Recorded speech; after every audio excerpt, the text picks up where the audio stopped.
ఈ మిసోజినిస్టిక్ కల్చర్లో లేవనేది కూడా చెప్పుకోవాల్సి ఉంటుంది. ప్రతి రాజకీయ పార్టీని కూడా మేము అది డిమాండ్ చేస్తూ ఉన్నాము.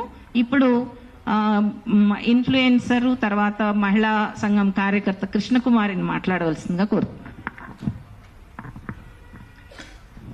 అందరికీ నమస్కారం అండి.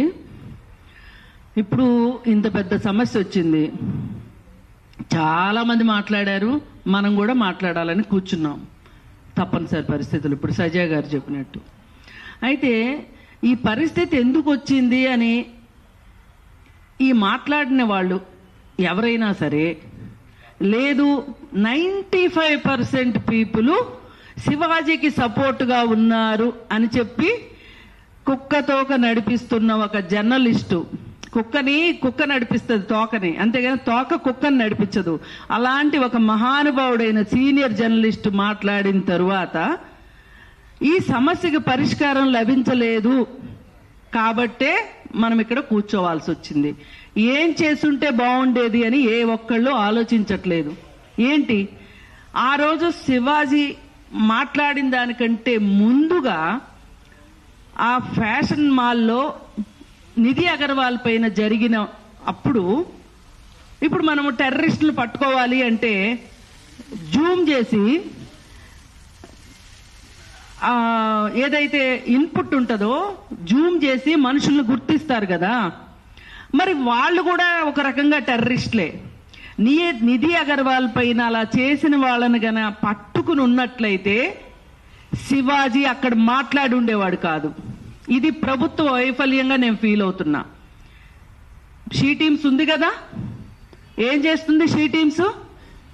పోలీసు ఉన్నారు, ఏం చేస్తున్నారు? వాళ్ళకి అవసరం లేదా?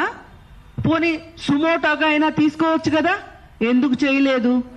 మొదటి రోజు ఈ టాపిక్ మీద మాట్లాడినప్పుడు మీరు టెర్రరిస్టులను పట్టుకున్నట్లే మామూలు సమాజంలో తిరుగుతున్న టెర్రరిస్టులు ఉన్నారు, వీళ్ళని పట్టుకోండి అని మాట్లాడితే ప్రభుత్వానికి చీమ కొట్టలేదు. దాంతో ఇదేదో నేను ఒక సంఘ సంస్కర్తని అన్నట్లు శివాజీ మాట్లాడినప్పుడు అక్కడ క్రోతుల్లాగా కిచ్చ నవ్వారు. వాళ్ళు కూడా నిందితులే. అతను సామాన్లు అనగానే నవ్వేరు చూడండి, వాళ్ళని జూమ్ చేసి వాళ్ళని పట్టుకోవాలి. నీకెందుకు నవ్వొచ్చింది? మంగపతి అని ఎంకరేజ్ చేశారు కదా, వాళ్ళని కూడా పట్టుకోవాల్సిన అవసరం ఉంది.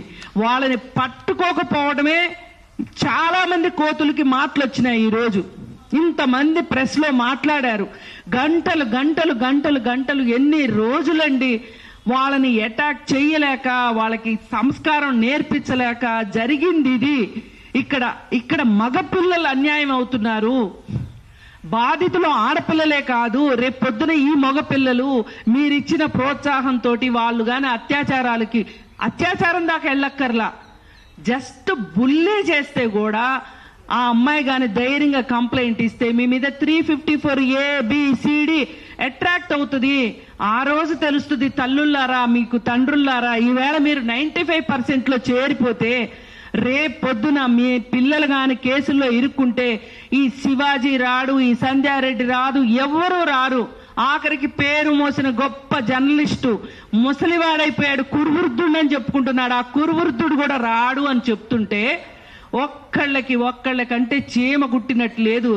రోజుకి స్పైక్ పెరుగుతా ఉంది.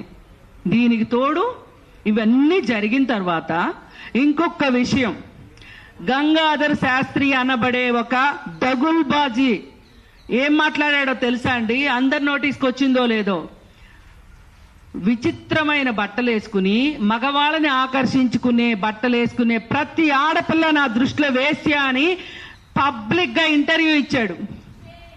ఎంత షేమ్ అంటే నేను అంటాను, ఆ అమ్మాయి వేశ్యలకు కూడా హక్కులున్నాయి, వాళ్ళ తరఫున కూడా మేము పోరాడతాం, భయమేం లేదు. ఇక్కడ వేశ్యలు ఈ సమాజం తయారు చేయబడిన వాళ్ళు. ఆ వేశ్యల దగ్గరికి వెళ్ళే విటుల సంగతి ఏంటి? వాళ్ళు గొప్ప వాళ్ళ? 4 నామాలు పెట్టుకొని 2 బొట్లు పెట్టుకొని వేశ్యల దగ్గరికి వెళ్తే సరిపోతుందా? ఏం గంగాధర్ శాస్త్రి, ఇది ఖచ్చితంగా ఇట్లాంటి వాళ్ళ వల్లనే, ఈ చీడ పురుగుల వల్లనే ఈ సమస్య ఎక్కువ అవుతుంది.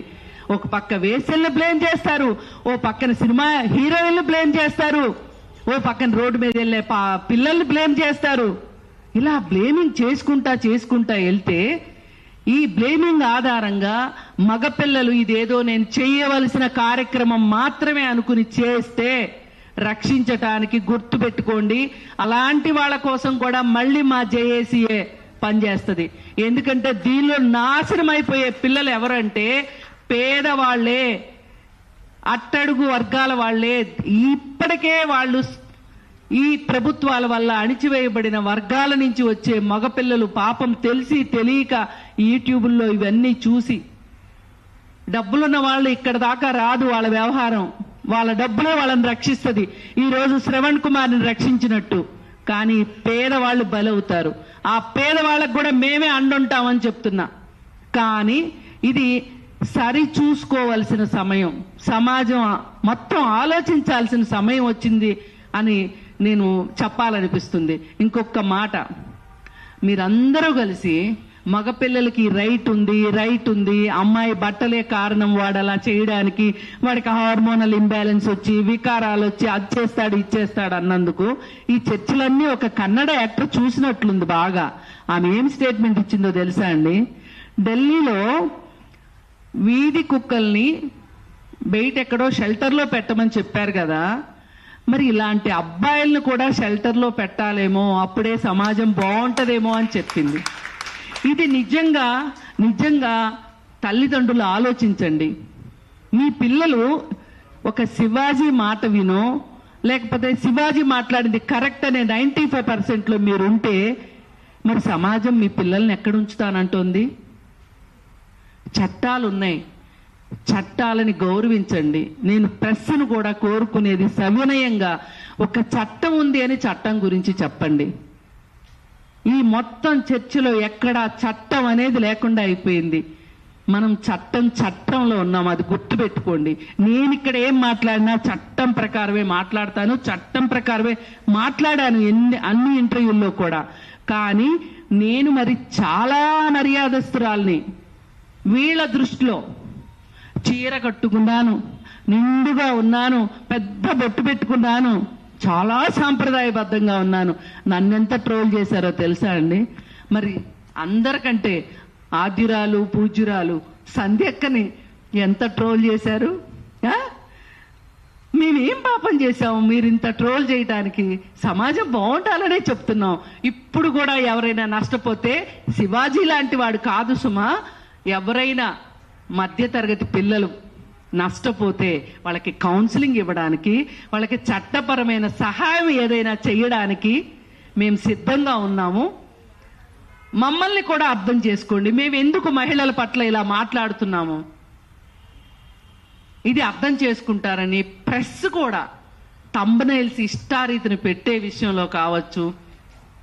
ఏమండి, మంచి మాట సంవత్సరాల తరబడి నిలబడుతుంది, ఒక చెడ్డ మాట చాలా త్వరగా పాపులర్ అవుతుంది, అంతే త్వరగా మాయం అవుతుంది. ఇది గుర్తుపెట్టుకోవాలని ప్రెస్ను కూడా కోరుకుంటూ, అమ్మాయిల హక్కు, ఆడవాళ్ల హక్కు వస్త్రధారణ, ఇంతకంటే మాట్లాడటానికి ఏం లేదు. వస్త్రధారణ గురించి ఇంకొకళ్ళు ఎవరైనా మాట్లాడాలి అని సాహసిస్తే కూడా చర్యలు చాలా తీవ్రంగా ఉంటాయి అని మటుకు చెప్పదలుచుకున్నాను. Thank you.